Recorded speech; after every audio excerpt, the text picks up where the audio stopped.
Yo, welcome back to the house where we talk news, celebrities, and hot topics. So listen, I want to go ahead and talk about Amanda Seales. You guys, I have never seen an episode of Club Shay Shay before, but I watched all 3-4 hours of the Amanda Seales interview with Shannon Sharpe because I'm interested in Amanda Seales. In transparency, I don't hate Amanda Seales. I don't necessarily like her either. I really started paying attention to her during the pandemic. She joined The Real, and I'm a faithful watcher, or was a faithful watcher of The Real. She was on Insecure. I've seen every single episode of Insecure. And so because she was a part of two shows that I loved, of course, I was going to be, checking for her and seeing what she's doing and things like that. Personally, not really my cup of tea. I also did back in the day, like 2019, 2020, listen to her podcast, Small Doses, from time to time. But, not really my cup of tea. Personality-wise, not my cup of tea, and that's okay. Because what I heard from this interview a lot from her is that a lot of people don't like her, okay? She's aware that a lot of people don't like her and a lot of people view her in a very unlikable manner, and she doesn't really understand why. And a few times during this interview, she says that people don't have legitimate reason to dislike her. And I wholeheartedly disagree with those sentiments. I feel like you don't need a legitimate reason, quote unquote, a legitimate reason to dislike somebody. You don't need a reason. I cannot like the way you look. I don't have to like the way you talk. I don't like the way you walk. And in my opinion, in my head, that comes up to I don't like you. Okay, you ever met somebody one time and then you turn to your friend and you be like, yeah, I don't like your friend. I don't like them. Do I have a legitimate reason? No. Right? Amanda Seales feels like, well, I don't understand why all these people like me. I guess it's because of my tone, but to be honest, they don't have a reason to because I didn't lie. I'm not duplicitous. I'm not deceitful. I'm not a cheat. I didn't steal your man. I didn't take money from your bank account. I didn't take food from your family. I didn't do anything to you physically, action-wise. I didn't do anything to you, so you shouldn't dislike me. And I don't agree with that. You don't need a legitimate reason to dislike people. I see personally people on TikTok, Instagram, on my feed, Twitter all the time, don't know them from a can of paint. I see what you said. I see what you look like. I see the way you talk. Scroll. There are people who, have seen my YouTube videos and they, tell me all day, every day that they can't stand me. That they don't like the way I talk. That they don't like my way of thinking. That they don't like my way of being. That they don't like my existence, child. And I have to be okay with that because that's the world that we live in. A lot of people are not going to like you. And a lot of the times it's going to be because of preconceived notions or petty things or misperceptions and things like that. But that's just life, right? Okay. And what's really interesting is that in the last few weeks, she came out onto social media, right? And said that she really, doesn't feel supported in Black spaces. She feels shut out of Black spaces. A few examples I believe she gave was the fact that she was nominated for an NAACP award, has yet to be invited to the actual NAACP awards, that she was hosting the BET awards during the COVID era and have yet to be invited to the actual BET awards. I do feel like that's strange. And then it sparked a lot of conversation, a lot of social media chatter and commentary. All the podcasters picked it up, all the blogs picked it up, and all of the Black publications picked it up, like The Griot and The Root and all of these, other, news organizations. And it started this conversation about Amanda Seales and her likability factor. So it's this big conversation like, what is wrong with Amanda Seales? Why is she unlikable? This, that, and the third, okay? So when this interview came out, I was quite surprised that the autism piece didn't get picked up more because I'm like, okay, they're arguing about race. Her and Shannon Sharpe kept going back and forth about race, and they had a few debates, and it got a little bit testy and heated in some moments. But I'm surprised that I'm not going to say no one, but I'm surprised that a lot of the publications didn't pick up the fact that she essentially blamed or attributed the reason why people may dislike her or perceive her in a certain way or misrepresent her or misunderstand her is because of her recent diagnosis of autism. I recently was diagnosed as someone who has autism spectrum disorder, which is very difficult to identify in Black women because of racism. What it simply means is that your brain functions in a different way. So your Okay, so she knows a lot. She knows a whole lot about this autism, as if she got this information from a doctor, right? divergent, and you also have certain tendencies that are considered outside of what the neurotypical way of things is. Okay. And a lot of times that can have you present in a manner that people misrepresent. Okay. It can have you present in a manner that people misrepresent. And I hate to oversimplify the situation, but she's basically saying the reason why people view me as unlikable is because they misrepresent the traits of my autism. I want to know more about this autism diagnosis, right? So let's see.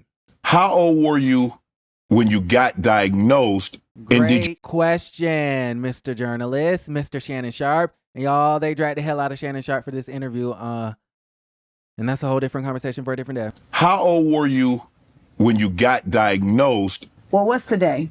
Today is Thursday, the 18th. So 42. Okay, so she got diagnosed with autism disorder recently, right? Okay. Now, I don't know this next clip. I don't know when this next clip was. I cannot verify nor confirm, but there are multiple sources, multiple publications saying that this live was, I believe, done today, if I'm not mistaken. Hold on, let me read the neighborhood talk. You know, let's go get that clip. And let's see what they say. Okay, their caption is, Amanda Seales says that she was not clinically diagnosed with autism after, keyword after, she mentioned being autistic in her interview with Shannon Sharpe. Okay? I don't know when this live was. But the neighborhood talk is saying that now she's saying that she has not been clinically diagnosed with autism after she mentioned being autistic on Shannon Sharpe's show. Okay. So that kind of implies to me that this live clip is not old, right? Okay, y'all see where it says after she mentioned being autistic? Okay. Just wanted to point that out. No, I have not been clinically diagnosed by a doctor because I'm not paying $10,000 to do. What? No, I have not been clinically diagnosed by a doctor because I'm not paying $10,000 Huh? to do that. And most people will tell you that at this age, you don't need a clinical diagnosis in that sense. And I think that's the other thing. It's like we are so conditioned here in this nation to really only consider something in one kind of way. And I will get back to that. Interesting. Okay, so listen, according to the CDC, it says autism spectrum disorder is a developmental disability caused by differences in the brain. People with ASD often have problems with social communication and interaction. I believe this is what Amanda Seales was alluding to, and restricted and repetitive behaviors or interests. And she kind of talked about that a little bit as well. People with ASD may also have different ways of learning, moving, or paying attention, right? But this is where things get kind of interesting and kind of sticky. It says treatment can help, but this condition cannot be cured. It also says that it's chronic, so it can last for years or be lifelong.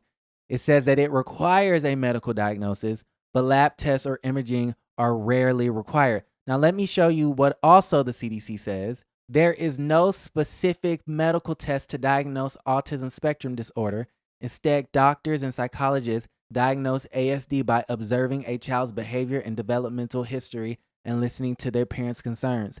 So it would take a while, lots of observing from doctors and psychologists to actually, I'm assuming, be clinically diagnosed. That's the way I understand it. But I guess Amanda Seales feels like at age 42, what would be the reasoning for paying a doctor to tell her that she's autistic?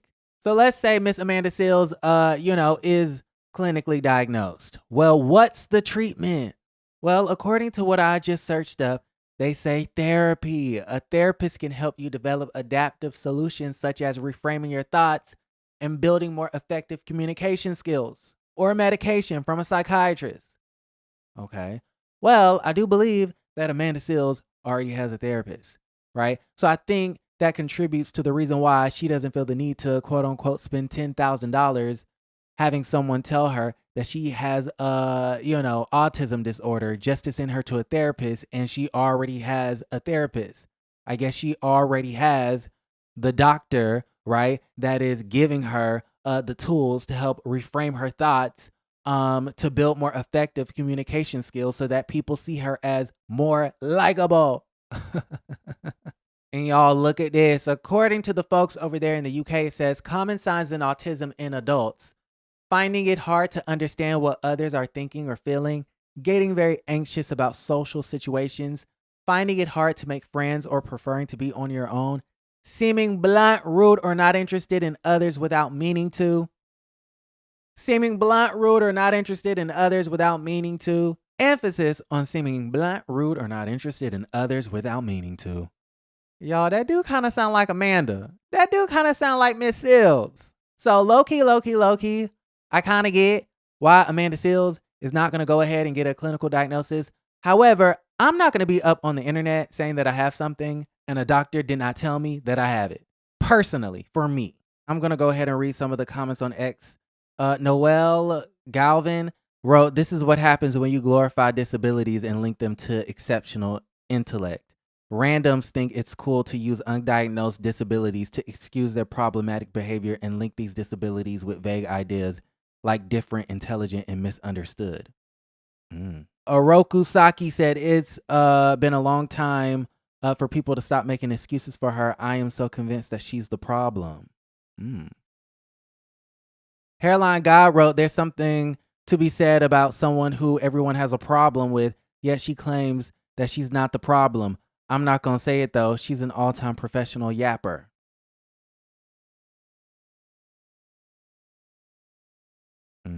So listen, did Amanda Sills lie? I don't really know. That's up for interpretation, child. Okay, y'all let me know in the comments down below.